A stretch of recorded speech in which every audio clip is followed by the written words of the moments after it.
नमस्कार दोस्तों, स्वागत है आपका साइट फॉर वर्ल्ड के ऑफिशियल लर्निंग प्लेटफॉर्म पर, जहां स्टूडेंट्स और जॉब सीकर्स के लिए करियर, टेक्नोलॉजी और प्लेसमेंट से जुड़ी इंडस्ट्री ओरिएंटेड और प्रैक्टिकल नॉलेज दी जाती है। अगर आप अपनी स्किल्स को नेक्स्ट लेवल तक ले जाना चाहते हैं तो आप बिल्कुल सही जगह पर आए हो। चलिए शुरू करते हैं आज का इम्पोर्टेंट सेशन। नमस्ते स्टूडेंट्स, आज हम बात करेंगे डेटाबेस डिजाइन के बारे में। लेकिन रुको, इसे कोई बोरिंग टेक्निकल टॉपिक मत समझो। आज हम सब आर्किटेक्ट बनने वाले हैं और मिलकर एक पूरा डिजिटल शहर डिजाइन करेंगे। हाँ, एक ऐसा शहर जहां डेटा आसानी से फ्लो करे, सब कुछ ऑर्गेनाइज्ड हो। रेडी हो? फोकस मोड ऑन है ना? चलो शुरू करते हैं। अच्छा, एक बात बताओ, क्या आपने कभी कोई ऐसी ऐप यूज की है जो इतनी स्लो हो कि फोन ही फेंकने का मन कर जाए, या बार बार क्रैश हो जाती हो? भाई, बिल्कुल तब जब आप कुछ इंपॉर्टेंट कर रहे हो। हाँ, हम सब ने ऐसी ऐप्स झेली हैं। हुआ है ना? तो ये जो प्रॉब्लम है ना, इसकी वजह अक्सर ऐप के फैंसी फीचर्स या कोड में नहीं होती।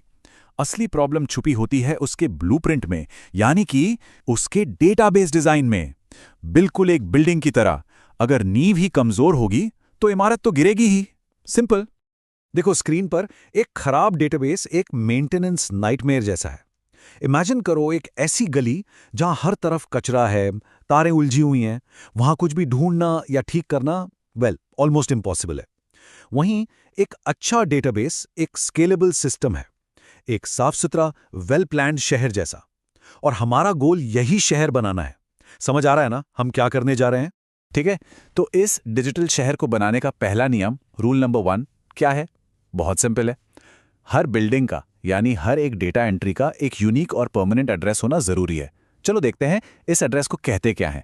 ये एड्रेस है प्राइमरी की। ये हर डेटा रो के लिए एक यूनिक आईडी है, जैसे हर घर का एक अलग हाउस नंबर होता है। इसकी दो सबसे इंपॉर्टेंट बातें हैं, ध्यान से सुनना। ये कभी भी खाली यानी नल नहीं हो सकता, और एक टेबल में सिर्फ एक ही प्राइमरी की हो सकती है। बस इससे हम हर रिकॉर्ड को कॉन्फिडेंटली पहचान सकते हैं। क्लियर हुआ? अब अक्सर लोग प्राइमरी की और यूनिक की में कंफ्यूज हो जाते हैं। दोनों का काम यूनिकनेस मेंटेन करना है, लेकिन इनमें कुछ अहम फर्क हैं। प्राइमरी की ऑफिशियल एड्रेस है, इसलिए नल नहीं हो सकता, और पर टेबल सिर्फ एक ही होती है। इसका डिफॉल्ट इंडेक्स क्लस्टर्ड होता है, जिसका मतलब है डेटा फिजिकली उसी ऑर्डर में स्टोर होता है। वहीं यूनिक कीज एक से ज्यादा हो सकती हैं और एक नल वैल्यू अलाउ करती हैं। इन्हें आप एक्स्ट्रा आइडेंटिफायर्स की तरह समझ सकते हो, जैसे किसी का पासपोर्ट नंबर। एड्रेस एक ही होता है, पर आईडी कार्ड्स और भी हो सकते हैं, राइट? ठीक है, अब हमारे शहर में बिल्डिंग्स तो बन गई हैं, सबके पास अपने अपने एड्रेस भी हैं। अब टाइम है इन बिल्डिंग्स को आपस में जोड़ने का, मतलब सड़कें बनाने का। लेकिन एक शर्त है, हर सड़क किसी ना किसी बिल्डिंग तक जरूर पहुंचनी चाहिए। ऐसा ना हो कि सड़क बनाई और वो कहीं बीच में ही खत्म हो गई। ये सड़कें हैं हमारी फॉरेन कीज। एक फॉरेन की एक टेबल का कॉलम होता है जो दूसरे टेबल की प्राइमरी की से जुड़ता है। जैसे ऑर्डर्स टेबल में कस्टमर आईडी एक फॉरेन की है जो कस्टमर्स टेबल की प्राइमरी की से कनेक्ट होता है। सिंपल है ना? एक टेबल से दूसरे टेबल तक का रास्ता। इस पूरे कॉन्सेप्ट को कहते हैं रेफरेंशियल इंटेग्रिटी। दिखने में थोड़ा टेक्निकल लग रहा है, पर इसका मतलब बहुत सिंपल है। टेबल्स के बीच के रिश्ते हमेशा कंसिस्टेंट और आपस में जुड़े रहेंगे। ऐसा कभी नहीं हो सकता कि ऑर्डर तो एग्जिस्ट करता है, पर उस ऑर्डर को प्लेस करने वाला कस्टमर ही डेटाबेस से गायब हो जाए। इसके 3 सिंपल से रूल्स हैं। रूल नंबर 1, आप ऐसी सड़क नहीं बना सकते जो ऐसी बिल्डिंग तक जाए जो है ही नहीं। रूल नंबर 2, अगर आप किसी बिल्डिंग का एड्रेस बदलते हो तो हर मैप में हर जगह उसको अपडेट करना पड़ेगा। और रूल नंबर 3, आप किसी बिल्डिंग को तब तक नहीं तोड़ सकते जब तक उसकी तरफ कोई सड़क आ रही है। इन्हीं रूल से हमारा डेटा कंसिस्टेंट रहता है। ये रूल्स क्लियर हैं? चलो अब बात करते हैं शहर को साफ सुथरा और ऑर्गेनाइज्ड रखने के कानून की, क्योंकि इनके बिना हमारा ये डिजिटल शहर बहुत जल्दी एक मेंटेनेंस नाइटमेयर में बदल जाएगा। रेडी हो नेक्स्ट स्टेप के लिए? पहला कानून है नॉर्मलाइजेशन। इसे आप शहर का एंटी होर्डिंग कानून समझ लो। मतलब डेटा को बार बार रिपीट करने से रोकना। सिंपल सा एग्जांपल, आप किसी कस्टमर की पूरी जानकारी हर ऑर्डर के साथ स्टोर नहीं करते। आप उसको एक बार कस्टमर्स टेबल में रखते हैं और बस उसकी आईडी से रेफरेंस दे देते हैं। इससे रिडंडेंसी कम होती है और डेटा इंटेग्रिटी बढ़ती है। समझ आ रहा है ये रिडंडेंसी का प्रॉब्लम? नॉर्मलाइजेशन का एक स्टैंडर्ड गोल होता है, थर्ड नॉर्मल फॉर्म या 3NF। आसान भाषा में इसका मतलब है कि टेबल का हर कॉलम सिर्फ और सिर्फ उसकी प्राइमरी की पर ही डिपेंड करता है। अभी स्किप तो नहीं कर रहे, ध्यान से सुनो, ये इंपॉर्टेंट है।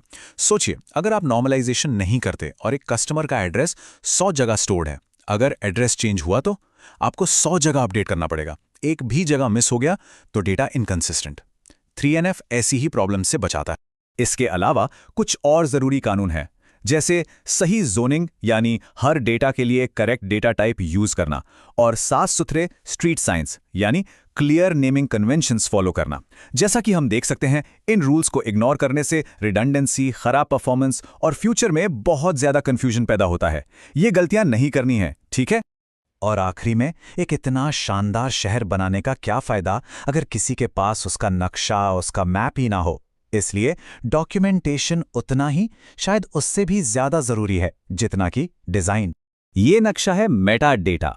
सिंपल भाषा में, डेटा के बारे में डेटा। ये हमारे शहर की ऑफिशियल गाइड बुक है। इसमें लिखा होता है कि कौन सी चीज क्या है, कहां से आई है और उसे आखिर करना कैसे है। इस गाइड बुक का सबसे इंपॉर्टेंट हिस्सा है डेटा डिक्शनरी। ये बताता है कि डेटा किसने और कब कलेक्ट किया, क्यों किया, और हर कॉलम का असली मतलब क्या है। एक अच्छे डेटा डिक्शनरी के बिना नए डेवलपर्स के लिए इस शहर को समझना और इसमें काम करना लगभग नामुमकिन हो जाता है। तो आज हमने सीखा कि एक अच्छा डेटाबेस डिजाइन सिर्फ कोडिंग नहीं है, बल्कि आर्किटेक्चर और प्लानिंग की एक आर्ट है। अब जब भी आप कोई नया प्रोजेक्ट शुरू करें तो खुद से यह सवाल जरूर पूछना, क्या आपके डेटा की नींव मजबूत चट्टान पर टिकी है या फिसलती हुई रेत पर? प्रैक्टिस करोगे ना? सिर्फ देखने से नहीं होगा। अगर इंटरव्यू में ये पूछा गया तो बता पाओगे ना? एक मजबूत नींव ही एक सक्सेसफुल एप्लीकेशन की असली पहचान है। All the best. तो हमारे चैनल को सब्सक्राइब कीजिए और वीडियो को अपने दोस्तों के साथ शेयर जरूर कीजिए। कमेंट सेक्शन में अपना डाउट या नेक्स्ट टॉपिक लिखना मत भूलिएगा।